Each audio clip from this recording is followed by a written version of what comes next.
சபாபதி பிற்படுத்தப்பட்ட மற்றும் பிற்படுத்தப்பட்ட சமுதாயத்தினர் உரிமைக்கான கூட்டமைப்பின் தலைவர். வடகாடு, புதுக்கோட்டை வடகாடு பகுதியில் ஒரு மண்டபத்தில் காவல்துறையினரின் வேண்டுகோளுக்கு இணங்க அந்த ஊரில் உள்ளே சென்றால் சட்டம் ஒழுங்கு பிரச்சனை ஏற்படும் என்று அவர்கள் கூறியதால் அவர்கள் வேண்டுகோளை ஏற்று தலைவர்கள் மட்டுமே, வேறு யாரும் இல்லாமல் தலைவர்கள் மட்டுமே அந்த பாதிக்கப்பட்ட மக்களை, குறிப்பாக பெரும் காயங்களுடன்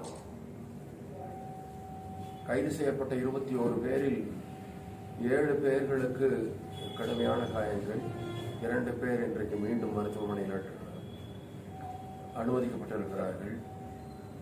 அதில் மாணவர்களும் சில பேர், அவர்கள் பரீட்சை எழுத வேண்டிய சூழ்நிலையில் உள்ள மாணவர்கள் கைது செய்யப்பட்டிருக்கிறார்கள். மேலும் அந்த மக்களிடையே பெரும் பீதி, இன்னும் இவ்வளவு பேரை கைது செய்ய போகிறார்கள், அவ்வளவு பேரை கைது செய்ய போகிறார்கள் என்று ஒரு பெரும் அச்ச உணர்வு தெரிகிறது.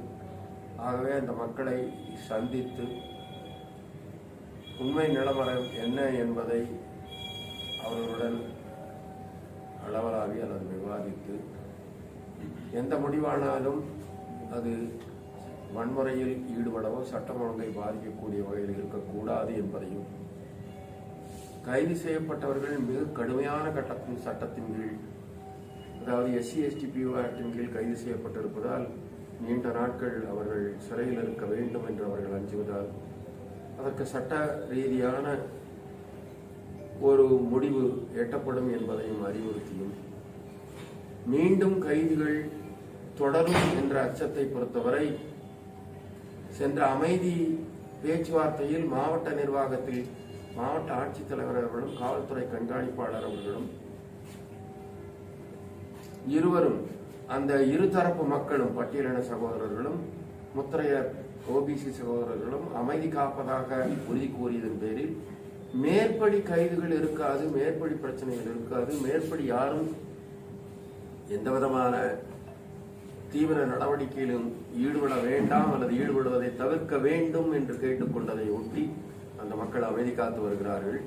ஆனால் அதற்கு பின்னர் 19ஆம் தேதி ஒரு ஆர்ப்பாட்டம் நடைபெற்றது. அதை பற்றி நான் இங்கு விவாதிக்க விரும்பவில்லை. என் மக்களை பொறுத்தவரை நாங்கள் நிச்சயமாக அமைதி காப்போம். வன்முறையை தூண்டுவது எங்கள் எண்ணம் அல்ல. சமூக அமைதியை பாதிக்கும் வகையில் நடந்து கொள்வதும் எங்கள் எண்ணம் அல்ல. ஆனால் ஒரு சிலர் அந்த மக்களுடைய கருத்துப்படியே அங்கிருக்கும் ஒரு சிலர் அரசியலில் அவர்கள் முக்கியத்துவம் பெற வேண்டும் என்பதற்காக ஒரு அமைப்பு இதை தூண்டிவிட்டதாக உறுதியாக கூறுகின்றனர். எப்படி இருந்த போதிலும் நாம் அமைதி காக்க வேண்டும் என்று வலியுறுத்திவிட்டு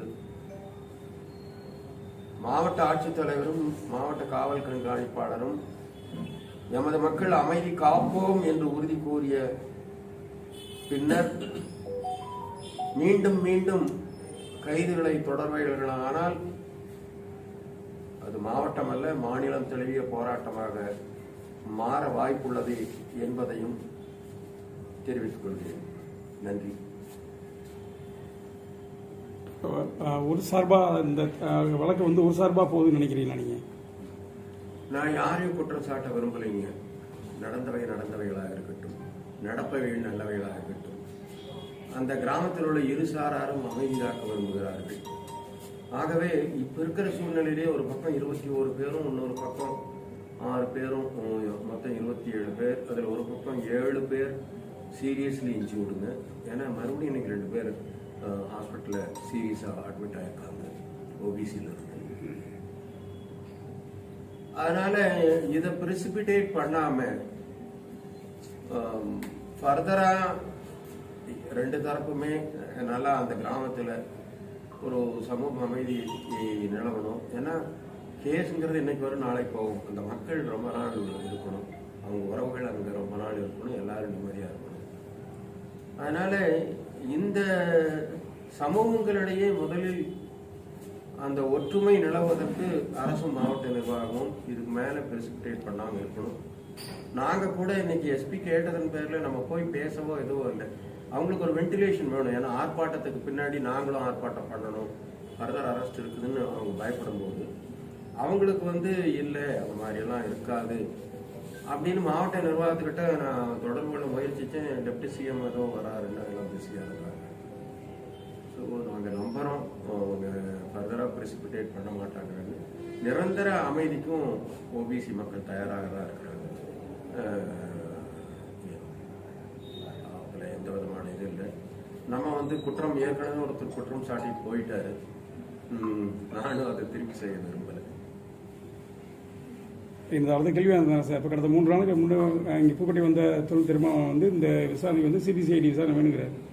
அது எப்படி பார்க்குறீங்க? எந்த வடகாடு விசாரணை? இல்லை, வடகாடுக்கா வேங்கை வயல்? வடகாடுல 3 வருஷத்துக்கு முன்னாடி இப்போ 3 நாளைக்கு அவரு சிபிசிஐடி விசாரணை, அவரு சிபிசிஐடி வேங்கை வயல்ல வேணும்னாங்க.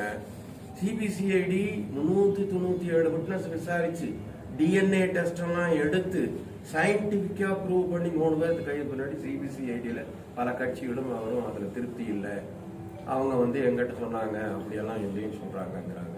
அப்புறம் ஏன் அவருக்கே சிபிசிஐடியில நம்பிக்கை இல்லை, அப்புறம் ஏன் அவர் சிபிசிஐடி கேட்கிறாரு அப்படின்னு தெரியல. அவர் முதல்வரின் சகோதரன் அவரே சொல்லியிருக்கிறாரு. அப்படி இருக்கும்போது அவர் எது வேணாலும் கேட்கலாம்.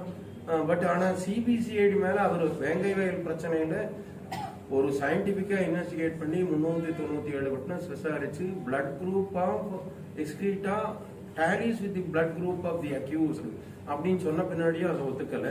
அப்படி இருக்கும்போது ஏன் கேட்கறான்னு தெரியல.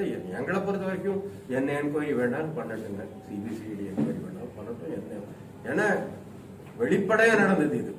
அதுக்கு எல்லாத்துக்கும் எவிடன்ஸ் இருக்குது. ஃபேரா இன்வெஸ்டிகேட் பண்ணா தெரியும்.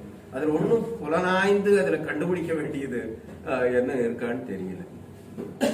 CBCID absolutely we don't have any problem, any what is that reservation with CBCID. Let them do it. அது மட்டும் இல்லாமல் இப்போ புதுக்கோட்டை மாவட்ட ஆட்சியர் அன்னைக்கு அந்த இன்சிடென்ட் நடந்த அன்னைக்கு போய் ஆய்வு செய்யலைன்னு சொல்லி மதுரை உயர்நீதிமன்ற கிளை அவங்களுக்கு ஒரு வார்னிங் வச்சு மறுநாள் போய் அவங்க ஆய்வு பண்ணியிருக்காங்க. அது தேவைதான்னு நினைக்கிறீங்களா? இல்லை, எப்படி? உயர்நீதிமன்றம் கிளையினோட இதை உத்தரவையோ மாவட்ட ஆட்சி இதோ அது it is between the court and the district collector. But அதே உயர்நீதிமன்றம் தான் அவங்களுக்கு டெமான்ஸ்ட்ரேஷனுக்கும் பர்மிஷன் கொடுத்தாங்க. இந்த உத்தரவுகள், உயர்நீதிமன்ற உத்தரவுகள், இவை அனைத்தும் சரியா, உயர்நீதிமன்றத்தின் உத்தரவுகள் சரியா என்பது காலப்போக்கில் தான் தெரியும். நாங்க இப்போ அதை பத்தி கமெண்ட் பண்ண விரும்பல. ஏன்னா அதை கமெண்ட் பண்றதுக்கு நாங்க we have to take this both the orders and observation to the Supreme Court. அதை சுப்ரீம் கோர்ட் கொண்டு சொல்லல. ஏன்னா திருமாவளவன் தான் டிஸ்ட்ரிக்ட் கலெக்டரும் எஸ்பியும் சரியில்லை அப்படின்னு அவரு தான் அந்த மீட்டிங்ல சொல்லியிருக்கிறாரு. நம்ம யாரையும் அவங்க சரியில்லை. இப்போ எங்களதுலயே 21 பேரை கைது பண்ணியிருக்கிறாங்க. 7 பேர் சீரியஸ்லி இன்க்ளூட் எங்களதுல தான். அப்படி இருக்கும்போது நாங்களும் சொல்றோம், SC ST ஆக்ட் ஒன்ஸ் ஒரு செக்ஷன் போட்டாலே அவன் பெயில வர முடியாது. அந்த மாதிரி ட்ரக்கோனியன் ஆக்ட். அவர் இன்னும் இந்தந்த செக்ஷன் எல்லாம் போடல அப்படின்னு அவரு சகோதரர் சொல்றாரு. இந்த குற்றச்சாட்டுகளை எல்லாம் நாங்க விரும்பல. எங்களுடைய பார்வை அங்க அமைதி இருக்க வேண்டும், நிரந்தர அமைதி இருக்க வேண்டும். அந்த மக்கள் எல்லாரும் ஒரே ஏரியால வசிக்கிறவங்க, அவங்க ஒரு ஹாஸ்டைலிட்டியோட வாழக்கூடாது, ஒரு உறவாட வாழ வேண்டும் என்பதுதான். அதனாலதான் அன்னைக்கு நான் கூட உடனே வர்றதா இருந்தது, வரல. அந்த மக்களோட வேண்டுகோள் தான். திங்கட்கிழமை நாங்களும் ஆர்ப்பாட்டத்துக்கு பர்மிஷன் கேட்கறதுக்கு அங்க உயர்நீதிமன்றத்தில் மதுரை பிரான்ச்ல ஃபைல் பண்ற பேப்பர்ஸ் எல்லாம் ரெஜிஸ்ட்ரியில கொடுத்துட்டு அவங்க 3 பாயிண்ட் வர சொல்லிட்டோம். இன்னைக்கும் எஸ்பி ஏறத்தாழ 25 கார்ல எல்லாம் அந்த சதய விழாவுக்கு வந்தவங்க இங்க போறதாக இருந்தது. வேண்டாம், கொடி கூட எடுத்துட்டு 2 கார்ல மட்டும் போங்க அப்படின்னு சொன்னாரு. அத்தனையும் கேட்டுக்கிட்டு இருக்கோம். ஏன்னா இது கோழைத்தனமோ இல்ல பயமோ இல்லை. நம்மளோட நோக்கம் அமைதி, அவங்க நல்லா இருக்கணும். அதுக்காக தான் இத்தனையும் பொறுத்து. அதனால அவங்க சிபிசிஐடி என்கொயரி பண்ணணும்னு நினைச்சா பண்ணட்டும்.